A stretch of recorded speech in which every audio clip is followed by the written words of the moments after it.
Como previsto, os casos de infecção e morte por coronavírus crescem no Brasil e no mundo. E apesar de todo mundo falar que o Bolsonaro não segue nenhuma das recomendações da Organização Mundial da Saúde, tem uma que ele segue muito bem: lavar as mãos.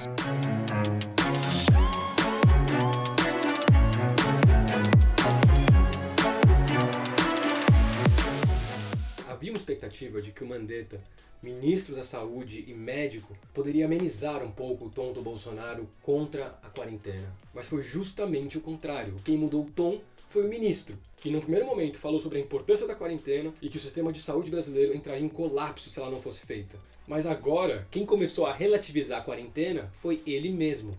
É aquela velha história: manda quem pode, obedece quem tem juízo. Porém, se juízo tivesse, Mandetta jamais se rebaixaria a esse papel. Como médico que ele é, e por tudo que ele já tinha falado, ele sabe muito bem que o Bolsonaro está seguindo um caminho insano e na contramão do mundo, da medicina e da ciência. E de ontem para hoje, Bolsonaro apostou alto. A OMS deu as cartas, Bolsonaro pediu truco, os governadores se uniram e pediram 6, e agora ele gritou: "Lave!" O problema é que nesse blefe, o que ele está colocando em risco são as vidas de milhares de brasileiros e brasileiras. E a última cartada desse presidente, que tem muito orgulho de ser ignorante, foi uma campanha lançada na noite dessa quinta-feira: o Brasil não pode parar. Foram 4,8 milhões de reais investidos na produção e veiculação da campanha. Tem que ver isso aí, hein? Porque na prática é apenas um slideshow de PowerPoint. Feirantes, arquitetos, pedreiros, advogados, professores particulares e prestadores de serviço em geral. O Brasil não pode parar. Nunca vi um slideshow tão caro. Bom, eu poderia aqui repetir o absurdo que é o governo federal de um país gastar dinheiro para convencer as pessoas a fazer o contrário do que os médicos recomendam contra uma doença fatal e sem cura. Mas não, vou trabalhar com fatos, porque tá difícil convencer parte das pessoas. Em vez de ficar brigando pela teoria do que é ou não é, vamos olhar para trás. Até porque a gente tem privilégio de estar vivendo essa loucura depois de outros países. Então, a gente tem que olhar para trás e aprender com os erros e os acertos dos outros países. E sabe quem falou que a vida deveria continuar normalmente? Compartilhou uma campanha muito parecida com a do Bolsonaro agora? O prefeito de Milão, a conhecida cidade italiana na região da Lombardia. Naquele momento, a Itália contava com pouco mais de 600 infectados e a região da Lombardia com um pouquinho mais de 200. Vamos ver um trecho dessa campanha que aparentemente inspirou o nosso presidente.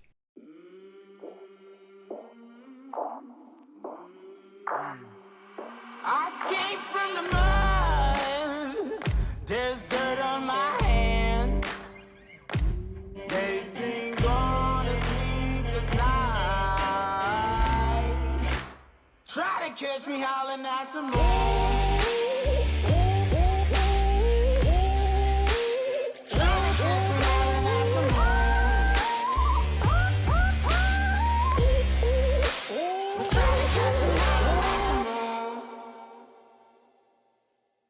Linda a campanha, né?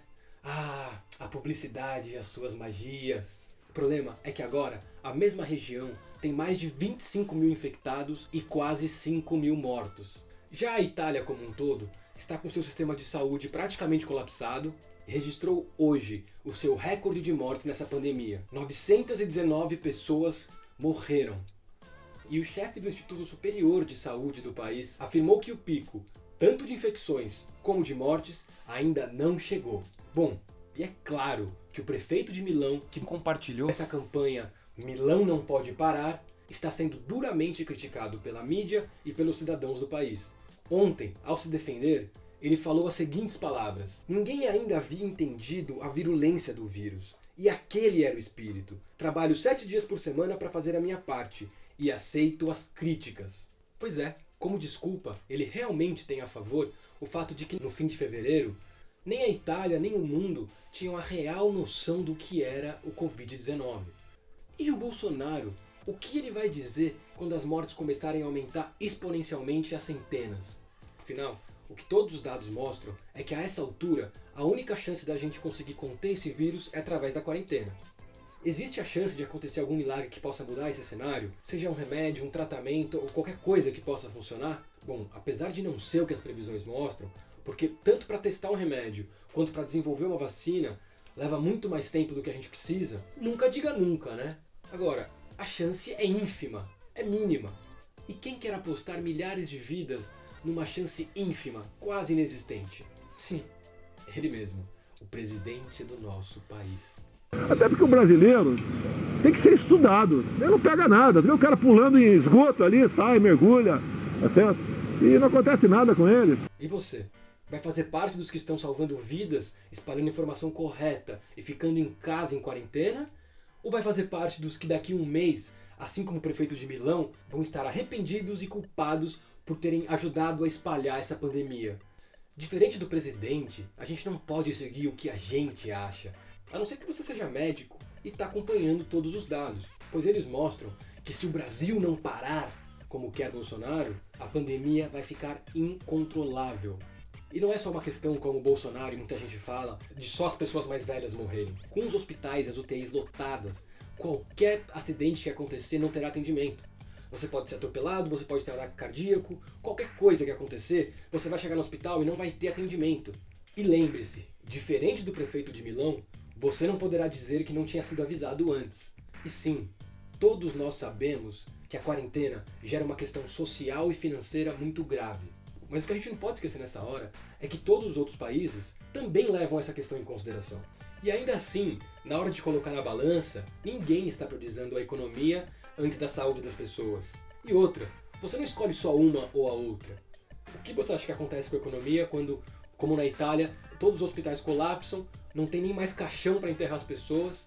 Se todos os países estão preparando pacotes e medidas para tentar amenizar essa crise gerada pela quarentena, aqui não poderia ser diferente. Será que nessa trucada, Bolsonaro fez questão de adiar ao máximo o anúncio de medidas para deixar as pessoas mais tranquilas ao ficarem em casa, sem renda, sem trabalho e sem perspectiva do futuro? Por exemplo, e se na última segunda-feira, quando Bolsonaro autorizou a suspensão dos salários por 4 meses e depois voltou atrás, se ele tivesse tido uma outra postura? Ele poderia, por exemplo, ter investido esses 5 milhões que investiu agora na campanha O Brasil Não Pode Parar, tivesse investido em alguma outra campanha do tipo Fique em casa e tenha calma, nós estamos olhando por vocês. E se ele já tivesse anunciado no começo da semana a distribuição de uma renda mínima para trabalhadores autônomos, subsídios para as empresas não quebrarem, distribuição de cestas básicas para a população mais carente, mas quando a gente tem um presidente que está mais preocupado na sua imagem, na sua reeleição, do que em cuidar do seu povo, outras pessoas vão preencher o espaço. E calma, eu ainda não estou falando do Mourão assumir o lugar do Bolsonaro. Bom dia! Estou falando do Congresso, que de ontem para hoje conseguiu aprovar uma renda mínima emergencial para os trabalhadores autônomos. A sociedade vai acabar saindo do isolamento se nós não encontrarmos as soluções que garantam previsibilidade e mínimo de segurança para que elas possam continuar nas suas residências, para que os pequenos e médios empresários tenham tranquilidade, né, para entender que daqui a 3 meses os seus negócios continuam existindo, para que os estados e municípios tenham a garantia das receitas mínimas, para que as suas cidades, os seus estados continuem funcionando. E nessa negociação, a proposta inicial da equipe de Paulo Guedes era R$ 200 por mês. Enquanto isso, a oposição queria que chegassem em até R$ 2.000 por mês. 10 vezes mais. No fim das contas, foi aprovado R$ 600, podendo somar em até 2 pessoas por família, ou seja, R$ 1.200 por família. Ainda é pouco, mas se você pensar que o governo queria 200, até que podemos considerar uma vitória. Ah, mas em algum momento alguém vai ter que pagar essa conta. Certo. E aí chegamos na grande questão. Quando todo esse pesadelo passar, vamos ter que discutir bastante sobre quem vai pagar a conta. O que é mais justo? Pulverizar para o povão, que já pouco tem, ou cobrar mais de quem tem mais? E eu não estou falando de você, que conseguiu comprar sua casinha, seu carro, fazer suas coisas. Eu estou falando de grandes fortunas, eu estou falando de banco, eu estou falando de fundos de investimento, que relativamente pagam muito menos imposto, ou seja, contribuem muito menos para a caixinha do governo do que eu ou do que você. Aí tem aquela parte da classe média alta que começa a surtar. Não, eu conquistei, como eu sou meu trabalho. Filhão, calma, fica tranquilo. Dabi, porque eu tô falando de bilionário. Será que a gente deve seguir essa prática da direita e da extrema direita, do liberalismo econômico, em que o Deus mercado regula tudo? Ou a gente assume de vez que o papel essencial do Estado é promover bem-estar, justiça social e tentar equilibrar um pouco mais as coisas, nesse que é um dos países mais desiguais do mundo, onde poucos têm muito e muitos não têm nada. Para quem a essa altura do campeonato ainda tem o Bolsonaro como ídolo... Tá agora aí, ó. Bolsonaro na cabeça. Ou nós temos um presidente ou não adianta de nada, mas tá aí, ó. Acatando agora a reivindicação do presidente Bolsonaro. Volta a trabalhar normalmente e as aulas também em Balneário Camboriú. Show de bola! Tá aí a resposta, ó, ao governador do estado, que não faz nada e quer se juntar à maracutaia dos outros aí para acabar com o país. Será que você daria mais ouvidos para o ídolo do seu ídolo do que para o seu ídolo? Pois veja então o que ele falou agora há pouco. I really think that the people of our country have done a great job. Last night I was watching and I'm looking down Madison Avenue and Fifth Avenue. John, there were no people in the street. I mean, normally you wouldn't be able to see the sidewalk. There'd be cars all over, it'd be like rush hour stuff. I'm looking at it and I'm saying, I can't believe it, there are no cars, there are no people. There wasn't one person on Fifth Avenue walking down the street. I've never seen that before. You know, I guess maybe at 1 o'clock in the morning, 4 o'clock in the morning maybe, but I've never seen that before. The people have been incredible.